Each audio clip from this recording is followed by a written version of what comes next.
Good morning. My name is Dustin Dupas, Chief Operating Officer at Tabs Group. I'd like to welcome you to another webcast where we share proprietary information on issues of interest to the CPG industry. Future webcasts will be scheduled for the last Friday of each month at 11 a.m. Eastern Time, and will go for 30 minutes. In order to maximize participation of our content, we make our webcasts open to anyone, and you don't have to register in order to listen. Due to the holidays that are coming up, the Tabs monthly webinar series will be put on hold until the last Friday of January 2014. Please check our website and LinkedIn for more information on that upcoming session. Today's webcast is entitled Consumer Value Study, Consumables. Last April, Tabs Group conducted its first consumer value study on OTC categories. There were several major findings in that study about the way consumers search for deals and how those deals affect their outlet choices.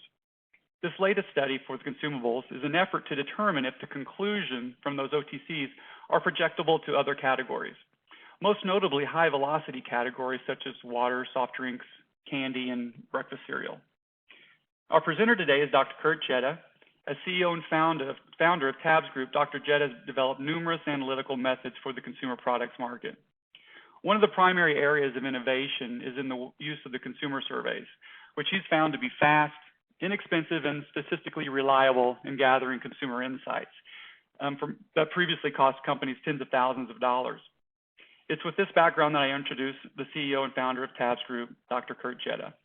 If you have any questions, you may submit them via the chat box at the top of your screen to the ID Kurt Presenter, and they'll be addressed at the end of the presentation. Dr. Jetta, you may begin. Thank you, Dustin. So we will go through today a continuation of our consumer value study.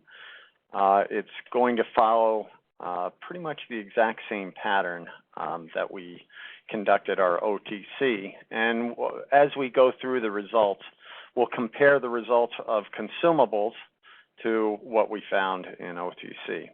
So the way we went about this, as Dustin had mentioned in the introduction, is using consumer survey through the TNS panel. And there's not lots, but there's quite a few options out there for getting a geographically, demographically dispersed panel. TNS is one of the more notable ones, and also reliable. And it's a 50-50 male-female split, geographically, demographically dispersed. As we go through and talk about regular purchasers of a category, we'll define those purchasers as anyone that has self-reported purchase occasions of at least 6 times per year. Similarly, a regular consumables shopper at a specific retailer will be one that shops for consumables in totality at least 6 times per year. And this is all self-reported behavior.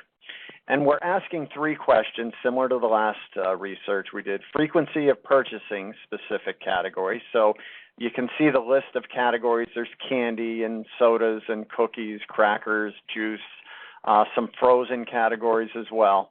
Then we ask a question, 15 questions, closed questions on their attitudes and behavior on purchasing and consumables products on various types of deals. What types of promotions do they employ regularly, and how do they feel? What is their attitudes towards deals? And then, as noted earlier, we ask what retailers do they regularly shop for consumers. So let's get into the results. First of all, we're just going to confirm that this is a statistically reliable view of the world. And so what we're looking at is on the x-axis is the percent of respondents, actually 3+, percent of respondents for a category that say they purchase at least 6 times a year. So each point on this graph is a specific category. And then here, based on household occasions that are tracked over the year. And you can see a very high statistical fit. In fact, almost 80% of the variability in purchase occasions is explained by the respondents stating their level of purchase. Additionally, we create a measure called share of outlet mentions. So we take all those reported regular purchase on outlet, and we again correlate those. We create a market share based on those mentions, and then we correlate that to AOC, and we get a very.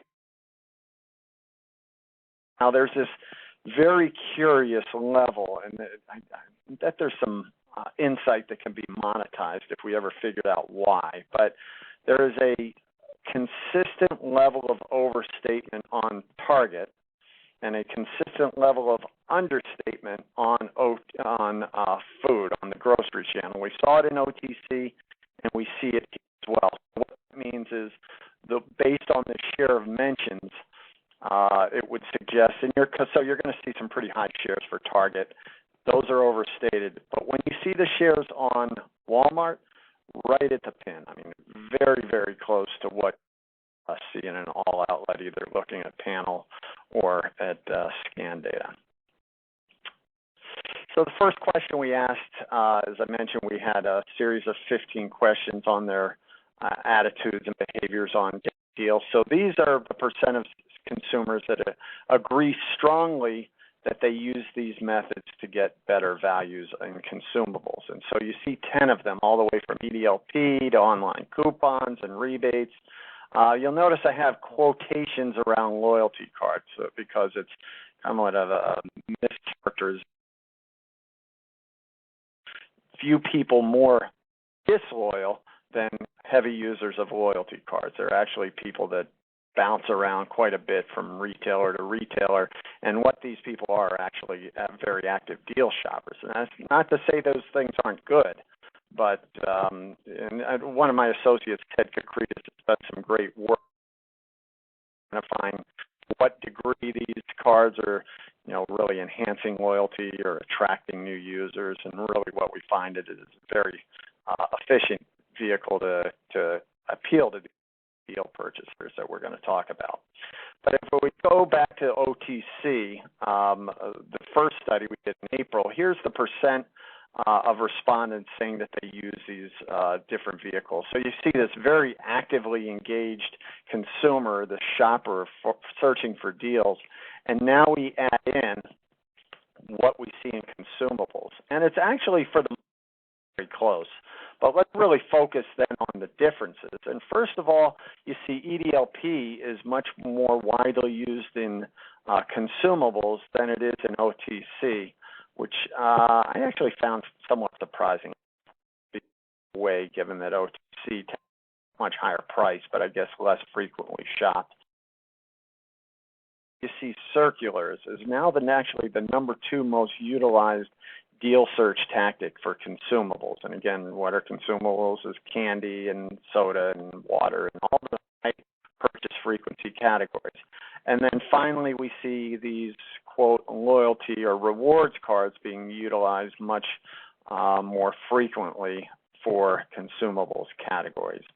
As we look now at what actually came up lower, there was really only one that stood out, and that was bonus packs. Not as much of interest for consumables purchasers as opposed to OTC, where it's much more widely employed by consumers.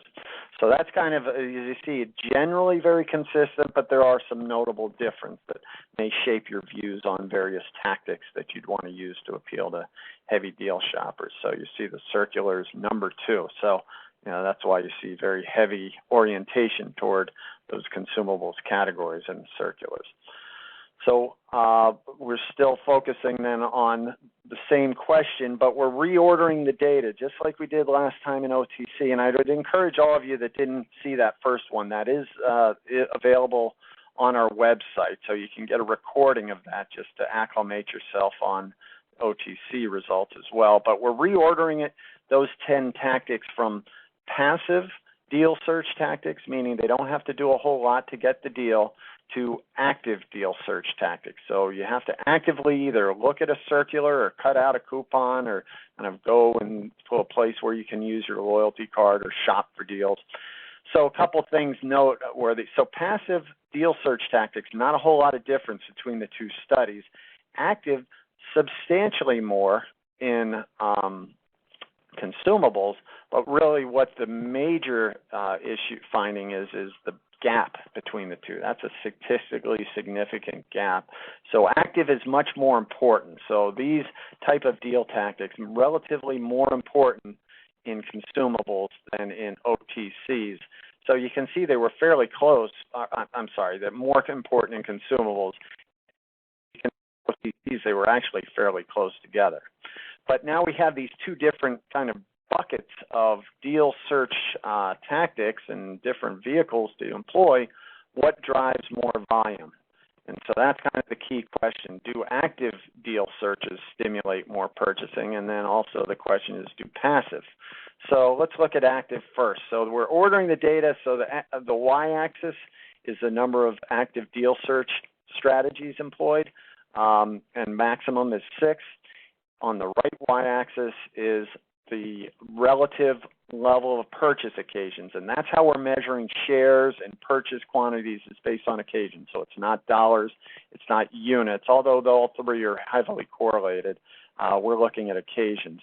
And so you can see that the people that don't really use any active deal tactics regularly are much lighter purchasers of consumables than the heaviest utilizers. So we're looking at a very strong correlation here between active deal search activity and level of purchasing. So so that's kind of very consistent. Everything that if you've been on more than one of these webinars, you see I've talked constantly about the incrementality of promotions, and you can once again see it here on consumables.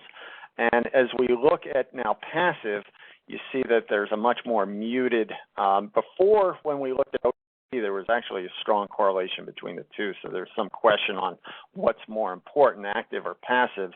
So I'm actually going to skip that chart on passive, and we're going to get right to the crux of the matter. We're going to flip the data, and now we're going to order the data by the lightest, which is Tier 1 buyers. So they're almost over half of all the buyers of consumables only doing 12% of the purchasing, to these really heavy-duty buyers, 11% of buyers doing over a third of the purchasing.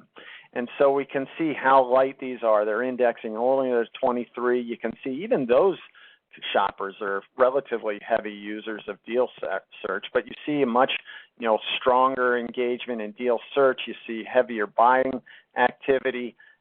Now hold on, this is different. If we remember back on OTC, or those that weren't there, on OTC we saw this steady increase in both passive and active.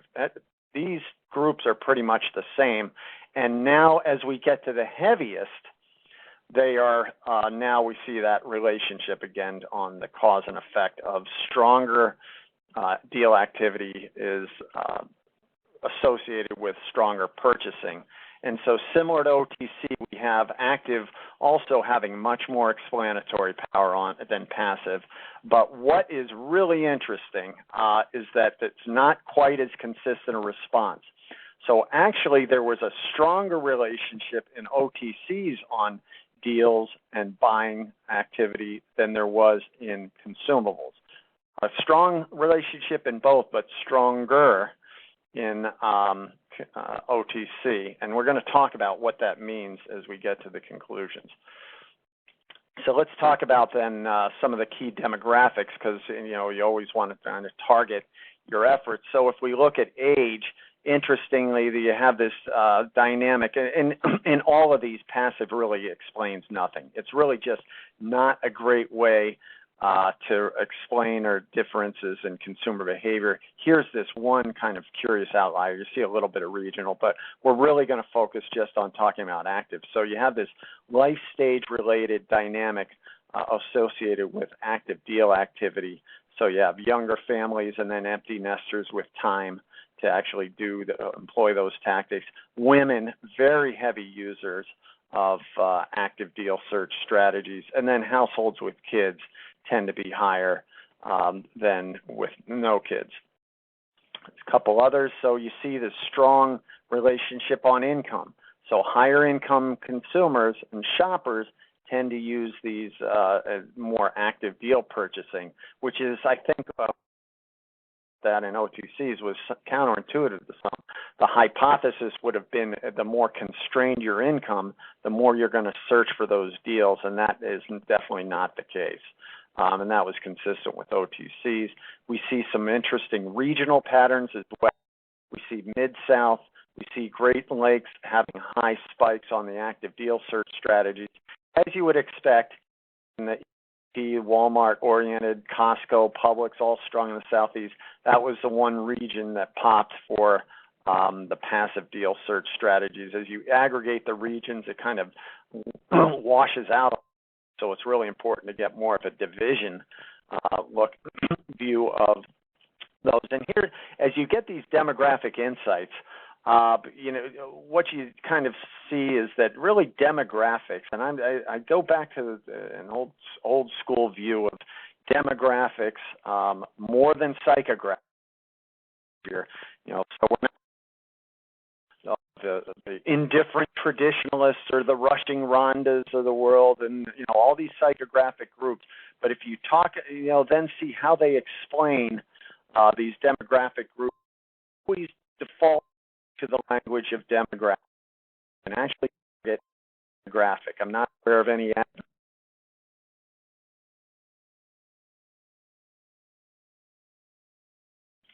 So, hey, Kurt, that's why can I interrupt you for? Yeah.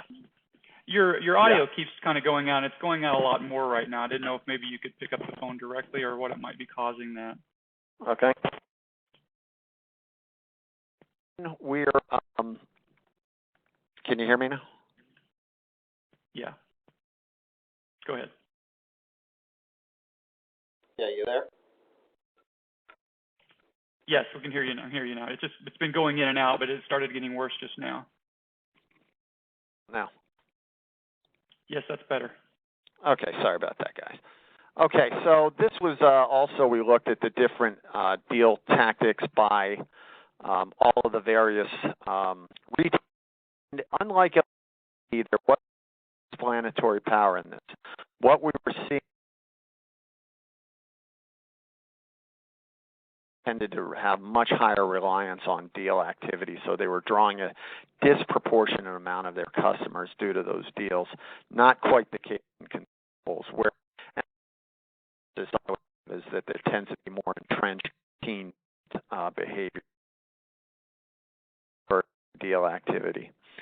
So this was one of the ones that generated the most discussion and the most interest, where we looked at then kind of explaining outlet purchasing behavior and patterns based on deal activity. So we're going to focus now, and this is also curious. So this tier one, so this is the light to heavy buying groups, not the great explanatory power. I mean, you see a little bit, but not nearly what we were seeing back on OTC. So again, more data that kind of suggests that it's really more OTCs driven by deal purchasing, deal-seeking behavior than consumables. But here you do still see some interesting insights. So the non-deal searchers to the heaviest of active deal searchers, you see once again Walmart's share dropping dramatically. So that's more than a third of the and share that. Now, that's not to say these are lighter purchasers at Walmart. Remember, these are very heavy purchasers in general. It's just that Walmart is not capturing their fair share of the heavier, more active deal searchers. And conversely, proportionately to those heavy deal searchers. So don't absolute. Remember, I warned you about the target overstatement factor we see in all these surveys. But really what you're focusing on is the direction. It's kind of going up with each level of heavy deal seeking behavior. And then we also, and this is similar to last time we saw it with that with the drug chains as well. So what are the implications and actions coming out of this? Well, several, and we're going to just... So similar to OTC, active deal search stimulates more purchasing in consumables. The spikes that you see when you promote, they're incremental. We've talked about, in other webinars how there's academic research to support that. This is the consumer basis that supports it as well. You can there's key demographic groups that are more amenable to these offers, and so to the extent that you have vehicles such as the rewards program to appeal to them, then that would be a cost-effective way to do that.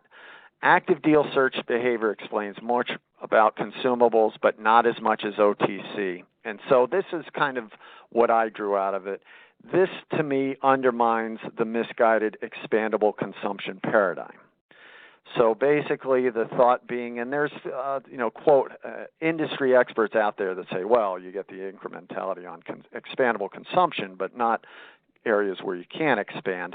If that was the case, then you would have seen a much stronger correlation and causation in active deal search and purchasing for consumables than OTC, and you did not see that. So that would, to me, suggest that and really, we see it with OTC. You see, the ultimate non-expandable consumption categories having these strong incremental lifts. So it is the reason isn't because it's expandable consumption that you see the causation. It's because there's people that just don't want to pay full price, and they will buy more if it's cheaper. The law of demand, supply and demand. And then also focusing on just one deal tactic limits your incremental sales opportunities. So we see particularly, now this is more of a retailer thing. So they've and we see it in the drug channel where they've everything's now a loyalty program, and it really has had a major impact, a negative impact on their sales, their incremental sales. And so from a manufacturer standpoint, you really want to try and diversify the different tactics you use, whether it's FSI and coupons, et cetera. So what are the actions? So if we can prove, which I've proven 96 ways to Sunday now that the sales are incremental. And so if I can develop, I can develop a profitable trade promotion strategy, assuming that you are willing and able to work with retailers to find that path. So that is available, and I keep hearing people, well, it's not incremental. Our data doesn't say that, and we have proof of it. It's like, well, let's see it. So far I hear, I just every time I speak about this issue, I see people say it, but they just don't have the data to back it up. So at some point, then, to those of you out there, those skeptics that are listening in, and I think you may know who you are, let's have a swap of ideas and information and kind of a discussion on this topic, because everything we see is that the high level of incrementality. Also, out of this, accept loyalty cards for what they are. They're deal vehicles, so utilize them accordingly. They are not vehicles to generate trial. They're not vehicles to expand loyalty. They're basically efficient ways to deliver price incentives to heavy deal consumers. And they're often very good, but that's what they are. And then also just avoid retail coupons. I haven't seen online retail coupons. I see a lot of manufacturers kind of get moved into these things. Let's just save everybody a lot of work. Just cut them a check. Here's your $2,000 for the sprinkling of redemptions we're going to get. Here's your insertion fee, and let's just save everybody a lot of time. Those things they are just not a mass market vehicle at this point. Even though consumers say they use online coupons, they just don't appear to be using online retail coupons. Target your efforts to high potential demographic groups. And then finally, this is more retailers dedicate a disproportionate amount of ad space to OTC relative to consumables. So that's not to say dedicate a ton, but right now, based on the industry data, it looks like OTCs is roughly, if I expanded health and beauty care, about 5% of volume. So if I'm a typical grocer, what that would mean, the implications then, if you're interested, if his core strategy is to draw share and draw a disproportionate amount of these deal seekers, then maybe 8 to 10% of your ad space should be dedicated to HBC. So that's really kind of the implication, that the OTC will do a better job of, a more efficient and effective job of drawing incremental purchases to your outlet. And then finally, to everyone, employ multiple deal tactics in your strategy. So you want circulars, you want rewards/loyalty, you want FSIs. Don't just rely on one. And I see a lot of people now are kind of folding back into the EDLP, and that's, again, that's going to be suboptimal. That's not the only way you can generate. Certainly, that's the most popular, but it's not the only one. You see how often, the average shopper is claiming to use more than 4 different deal search tactics between active and passive. So that concludes this presentation. So now I'll turn it back to Dustin. Thank you, everybody, for attending. Thank you. Thanks, everyone, for listening, and apologize for the audio issues that were occurring a little bit earlier. Before we get started on the questions, I want to just make a couple of reminders. One is that if you follow us on LinkedIn, we'll provide you access to all of our previous webinars, including this one when it gets posted as well via a link. And then if you do like the presentation, please hit the like button on our LinkedIn pages. The next webinar, as mentioned earlier, is going to be it's every month on the last Friday of the month, but the next one will be in January at 11 a.m. Eastern, and we'll post the topic and the time and the confirmation of the link and the time on the website and the LinkedIn page. Now, to submit a question, submit it at the chat box at the top to Kurt Presenter. We'll open the floor for questions now.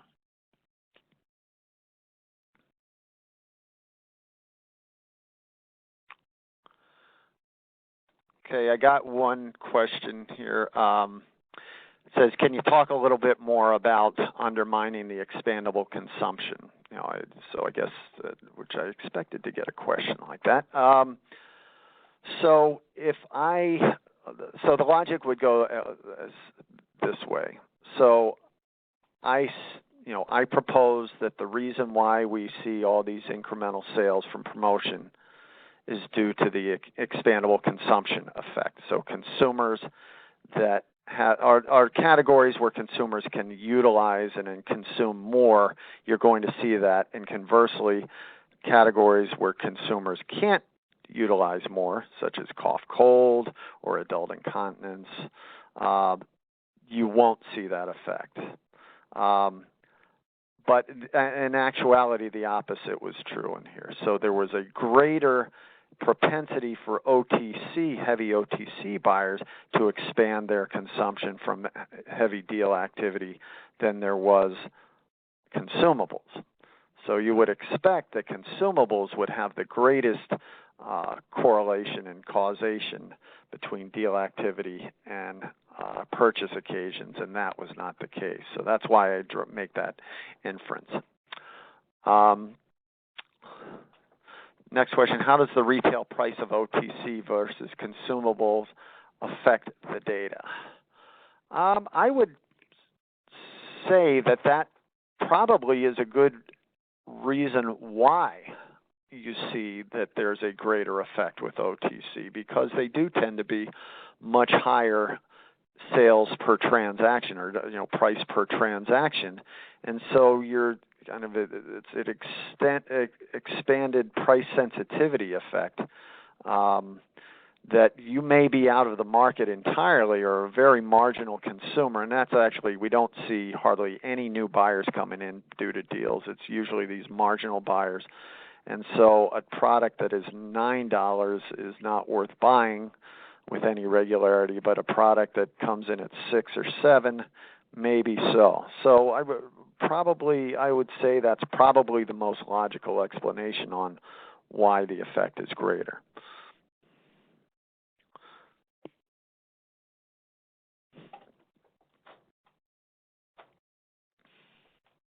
Any other questions?